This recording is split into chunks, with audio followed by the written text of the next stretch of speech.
चर्चा में स्वागत है।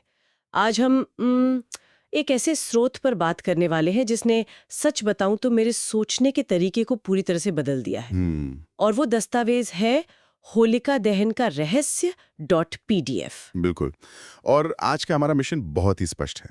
हम सिर्फ एक त्योहार के उस ऊपरी स्वरूप को नहीं देखने वाले हैं।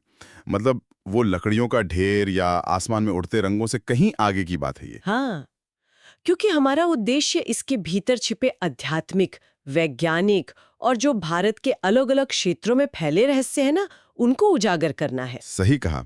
अक्सर ऐसा होता है कि हम पीढ़ियों से कोई त्योहार मनाते आ रहे होते हैं, लेकिन उसके पीछे की असली गहराई समय के साथ कहीं खो जाती है। एग्जैक्टली और ये चर्चा आज ये साबित करेगी कि होलिका दहन केवल आग जलाने का कोई साधारण अनुष्ठान नहीं है। बिल्कुल नहीं। ये असल में अधर्म पर धर्म की विजय का एक बहुत ही खूबसूरत साझा सूत्र है।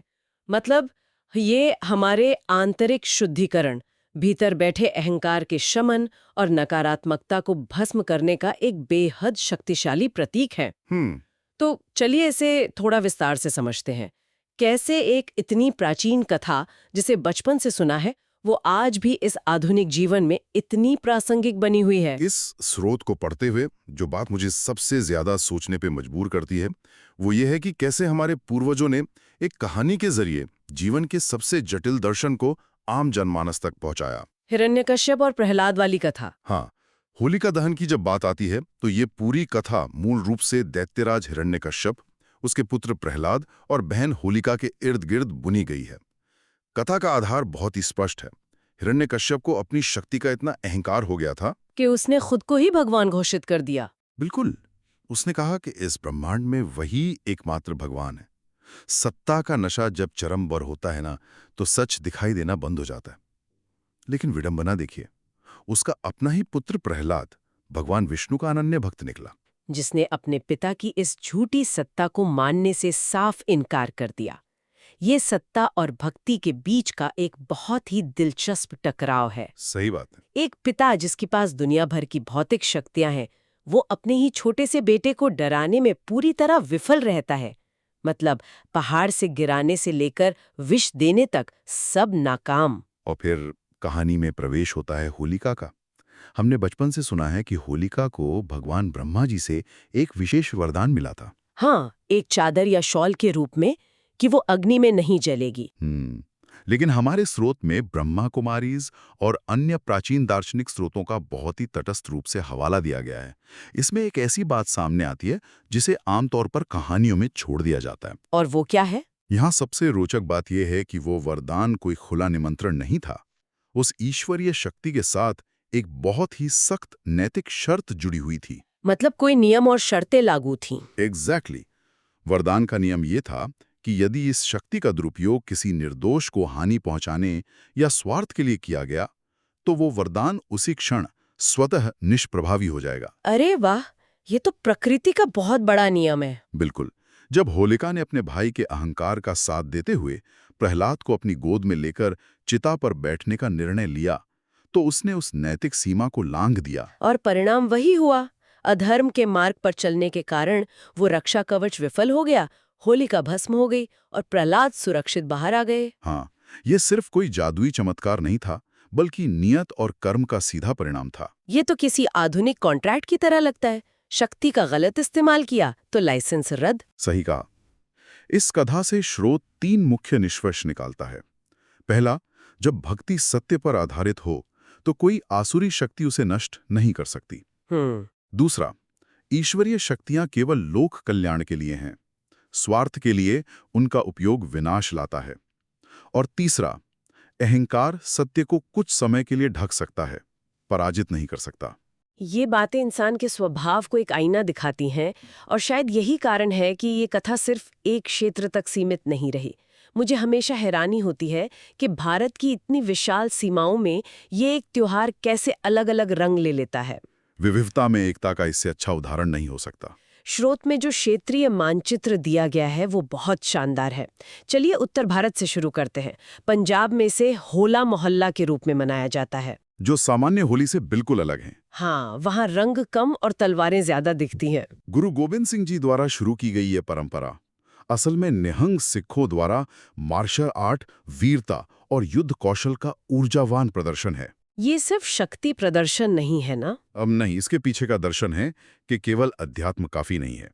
धर्म की रक्षा के लिए शारीरिक रूप से भी सुदृढ़ होना चाहिए। बहुत ही तार्किक बात है। अब पंजाब के इस शौर्य से थोड़ा नीचे पश्चिम भारत यानी गुजरात की तरफ आए तो दृश्य पूरी तरह बदल जाता है। वहां मटकी फोड़ की परंपरा है। हाँ, ऊंचाई पर मटकी बांधी जाती है और लोग एक विशाल मानवीय पिरामिड बनाते हैं। दर्जनों लोग एक ही तालमेल में काम करते हैं। ये प्रथा सीधे भगवान कृष्ण की लीलाओं से जुड़ी है। वो पिरामिड समाज का एक रूपक है। नीचे वाले लोग आधार बनते हैं और सबसे ऊपर वाला तभी मटकी तक पहुंच सकता है जब सभी एक दूसरे का भार सहें। ये तो सामाजिक समरसता और सामूहिक प्रयास का अद्भुत मनोवैज्ञानिक प्रयोग हुआ। बिल्कुल। और फिर पूर्व की तरफ पश्चिम बंगाल का रुख करें तो वहां माहौल एकदम विपरीत है। डोल जात्रा? हाँ, वहां कोई पिरामिड या युद्ध कौशल नहीं है।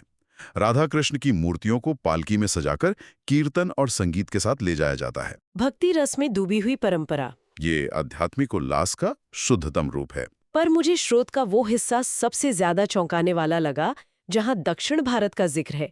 उत्तर और पूर्व में जहां प्रहलाद की कथा है, दक्षिण में तो मुख्य पात्र ही बदल जाता है। कामदहनम की बात कर रही हैं आप? हाँ, ये कथा भगवान शिव से जुड़ी है। दक्षिण भारत की कथा के अनुसार जब शिवजी समाधि में थे तब प्रेम और वासना के देवता कामदेव ने उनकी समाधि भंग करने का प्रयास किया। और क्रोधित होकर शिवजी ने तीसरा नेत्र खोलकर उन्हें भस्म कर दिया। एग्जैक्टली। तो कामदहनम का सीधा संदेश इंद्रिय नियंत्रण और वासना पर काबू पाने का है। वहां का अनुष्ठान भी विशेष है। राख या विभूति को चंदन और आम के पत्तों के साथ मिलाकर औषधि की तरह ग्रहण किया जाता है। चंदन और आम के पत्ते शरीर को शीतलता और रोग प्रतिरोधक क्षमता देते हैं। ये तो सीधे आयुर्वेद को धर्म से जोड़ना हो गया। और अंत में उत्तराखंड के पहाड़ों में बैठक होली होती है। स्रोत इसे मोक्ष की होली कहता है। कोई शोर शराबा नहीं, सिर्फ रागों पर आधारित शास्त्रीय गायन, जैसे संगीत से आत्मा परमात्मा से मिल रही हो। इन सभी क्षेत्रों का विवरण बहुत गहरा दर्शन प्रस्तुत करता है। रूप अलग अलग हैं, पर मूल भावना एक ही है, बुराई पर अच्छाई की जीत। सही कहा। अब यहाँ बात सच में बहुत दिलचस्प हो जाती है, क्योंकि ये सब सुन के कोई भी सोचेगा कि ये सिर्फ संस्कृति और कथाओं का त्योहार है। पर जब हमारा स्रोत विज्ञान और स्वास्थ्य के पन्ने खोलता है तो एक नई दुनिया सामने आती है। बिल्कुल, ये सिर्फ गुलाल उड़ाने तक सीमित नहीं है। इसके पीछे एक बहुत ही गहरा वैज्ञानिक तर्क है। इसका श्रेय हमारे प्राचीन ऋषियों की बुद्धिमत्ता को जाता है। होली हमेशा शीत ऋतु के अंत और वसंत के संक्रमण काल में आती है, जब मौसम तेजी से बदल रहा होता है और बीमारियां दस्तक देती हैं। एग्जैक्टली। और यहीं से प्राकृतिक कीटाणुनाशक का विज्ञान शुरू होता है। वसंत की गर्माहट बैक्टीरिया के पनपने के लिए अनुकूल होती है। संक्रमण का खतरा बढ़ जाता है। तब होलिका दहन की जो विशाल अग्नि जलती है, उसका तापमान लगभग 145 डिग्री फ़ारेनहाइट तक पहुंच जाता है। 145 डिग्री फ़ारेनहाइट। आज हम सैनिटाइजर लेकर घूमते हैं और हमारे पूर्वजों ने पूरे पर्यावरण के लिए एक विशालकाय सैनिटाइजर खड़ा कर दिया था। बिल्कुल ऐसा ही है। जब लोग अग्नि की परिक्रमा करते हैं तो वो तीव्र ताप शरीर और परिवेश के हानिकारक सूक्ष्म जीवों को नष्ट कर देता है। उन्होंने ये नहीं कहा कि बैक्टीरिया हैं इसलिए आग के पास जाओ। हाँ, इसे धर्म के आवरण में लपेट दिया ताकि हर कोई श्रद्धा से करे। कमाल का जन स्वास्थ्य उपाय है। इसके बाद रंगों की बात आती है। स्रोत में IJCRT नामक वैज्ञानिक शोध पत्रिका और आयुर्वेद का हवाला है। रंग चिकित्सा या कलर थेरेपी? हाँ, ये रंग सिर्फ चेहरे को लाल पीला करने के लिए नहीं, बल्कि शरीर की केमिस्ट्री से जुड़े हैं। इसे समझने के लिए आयनों का विज्ञान देखना होगा। सर्दियों में भारी कपड़ों और कम धूप के कारण शरीर के सूक्ष्म विद्युत कणों यानी आयनों का संतुलन बिगड़ जाता है, सुस्ती आ जाती है। हाँ। और जब हम वसंत में प्राकृतिक अबीर त्वचा पर लगाते हैं तो वो त्वचा के रोम छिद्रों से भीतर प्रवेश करते हैं, शरीर के आयनों को सुदृढ़ करते हैं, रोग प्रतिरोधक क्षमता बढ़ाते हैं। पर ये सिर्फ प्राकृतिक रंगों पर लागू होता है ना? ये बहुत जरूरी चेतावनी है। रसायनों वाले सिंथेटिक रंग रोम छिद्रों को बंद कर देते हैं, जो इस पूरी प्रक्रिया को खत्म कर देता है। इसके अलावा जैविक ऊर्जा के संचार का भी पहलू है। शीतकालीन सुस्ती को दूर करने के लिए ढोल नगाड़ों और नाच गाने का सहारा लिया जाता है। बिल्कुल। तीव्र संगीत और नृत्य सुस्त ऊर्जा को सक्रिय करते हैं। पसीना आता है, एंडोफिन रिलीज होते हैं और हार्मोनल संतुलन पटरी पर आ जाता है। और त्योहार से पहले जो साफ सफाई होती है वो मच्छरों और कीटों के प्रजनन चक्र को तोड़ने का अभियान है। अगर हम इसे व्यापक संदर्भ से जोड़कर देखें तो स्पष्ट होता है कि ये जन स्वास्थ्य और पर्यावरण प्रबंधन के बेहद उन्नत वैज्ञानिक उपाय थे। बहुत ही सुनियोजित तरीका। इन वैज्ञानिक लाभों को सुरक्षित रखने के लिए ही शायद होलिका दहन प्रदोष काल में किया जाता है। सूर्यास्त के ठीक बाद का समय, वातावरण में परिवर्तन का सबसे संवेदनशील समय। अग्नि में जौ, नारियल, कपूर और सरसों डाली जाती हैं। सरसों और कपूर तो बेहतरीन प्राकृतिक कीटाणुनाशक हैं। धुआं प्रदूषण नहीं फैलाता, बल्कि हवा को शुद्ध करता है। और दहन के बाद बचने वाली राख, विभूति, स्रोत इसके 3 लाभ बताता है। पवित्रता, मानसिक और शारीरिक शुद्धि, आशीर्वाद, घर के प्रवेश द्वार पर छिड़कने से सकारात्मक ऊर्जा। और तीसरा है सुरक्षा, इसे एक दिव्य सुरक्षा कवच की तरह सहेज कर रखना। जहां ये अनुष्ठान है, वहीं स्रोत में ग्रेट इंडियन फेस्टिवल का हवाला देते हुए कुछ सावधानियां भी बताई गई हैं। हाँ, स्पष्ट निर्देश है कि गर्भवती महिलाओं को होलिका दहन के घने धुएं और उस तीव्र ताप से सुरक्षित दूरी बनाए रखनी चाहिए। घर के भीतर रहना ही सुरक्षित है। हमारी परंपराएं अंधी नहीं है, वे देखभाल करने वाली हैं। हर शारीरिक अवस्था का ध्यान रखा गया है। तो इस सब का असल मतलब क्या है?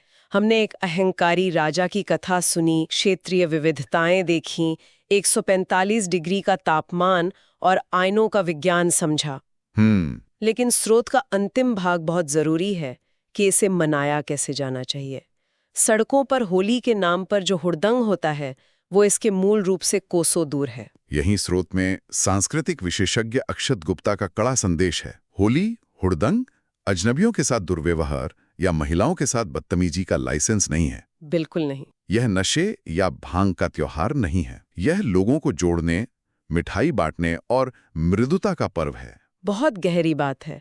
सच्ची होली तभी पूर्ण होगी जब हम केवल लकड़ियों को नहीं बल्कि भीतर की होलिका यानी अहंकार, ईर्ष्या और घृणा को भस्म कर दें। और भीतर के प्रहलाद यानी निर्मल भक्ति को जीवित रखें। यही असली सार्थकता है। यह सब एक महत्वपूर्ण प्रश्न खड़ा करता है। क्या?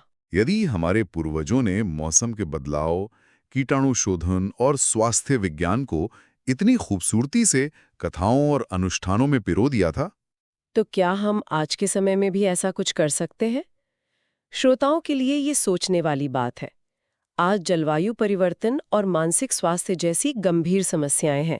क्या हम अपनी अन्य प्राचीन परंपराओं को भी इसी वैज्ञानिक नजरिए से डिकोड कर सकते हैं? क्या उन सदियों पुरानी कथाओं में आज के संकटों का समाधान है? ये गंभीरता से विचार करने योग्य विषय है। हो सकता है जवाब सामने ही हो, बस नजरिया बदलना पड़े। बिल्कुल। और इसी वैचारिक सवाल के साथ हम आज की इस विस्तृत चर्चा को विराम देते हैं। एक सकारात्मक ऊर्जा और भीतर की नकारात्मकता को भस्म करने के नए संकल्प के साथ। हमारे साथ जुड़ने के लिए बहुत बहुत धन्यवाद। मिलते हैं अगले गहन अध्ययन में कुछ नए स्रोतों के साथ। तब तक सीखते रहिए और विचार करते रहिए।